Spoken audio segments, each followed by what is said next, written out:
ঢাকা রেঞ্জের ডিআইজি রেজাউল করিম মল্লিককে লক্ষ্য করে একটি মহল অপপ্রচারের তৎপরতা চালাচ্ছে বলে অভিযোগ উঠেছে। নির্ভরযোগ্য সূত্রের তথ্য অনুযায়ী দায়িত্বশীল ও কঠোর মনোভাবাসম্পন্ন এই পুলিশ কর্মকর্তার বিরুদ্ধে সামাজিক যোগাযোগ মাধ্যমে ভুয়া তথ্য ও বিকৃত ছবি ছড়িয়ে মিথ্যাচারের চেষ্টা চলছে। বিসিএস 17 ব্যাচের অফিসার রেজাউল করিম দীর্ঘদিন আওয়ামী লীগ সরকারের আমলে অবমূল্যায়ন, হয়রানি ও পদবঞ্চনার শিকার ছিলেন। প্রায় 18 বছর নানা প্রতিকূলতা পেরিয়ে স্বৈরাচার সরকার পতনের পর তিনি ডিবির প্রধান ও পরে ঢাকা রেঞ্জের ডিআইজি হিসেবে দায়িত্ব পান।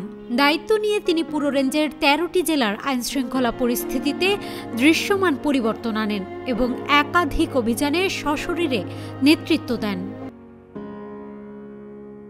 সূত্র বলছে, মাদারীপুরের শিবচরে একটি বড় দলের এক বিতর্কিত নেতার মনোনয়ন স্থগিত হওয়ার পর ওই মহল রেজাউলকে দায়ী করে তার বিরুদ্ধে অপপ্রচার ছড়াচ্ছে।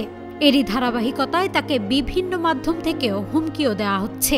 এ ঘটনায় মাদারীপুর জেলা বিএনপির নেতা সাজ্জাদ হোসেন সিদ্দিকী সংবাদ সম্মেলন করে রেজাউল করিমের পক্ষে অবস্থান নেন। তিনি বলেন, উদ্দেশ্যপ্রণোদিতভাবে একজন সৎ কর্মকর্তাকে অসৎ প্রমাণের চেষ্টা দুঃখজনক। রেজাউল করিম এখন পর্যন্ত শতভাগ সৎ ও দক্ষ অফিসার। তিনি আরও জানান, শেখ হাসিনার ফাঁসির রায় ঘোষণার পর ফরিদপুরের সম্ভাব্য বিশৃঙ্খলা তার কঠোর পদক্ষেপে এড়ানো গেছে। স্থানীয়দের মতে, রেজাউল করিমের পেশাদারিত্ব ও কঠোর মনোভাবের কারণে একটি চক্র তাকে টার্গেট করে অপপ্রচার চালাচ্ছে। News desk, Manabzamin.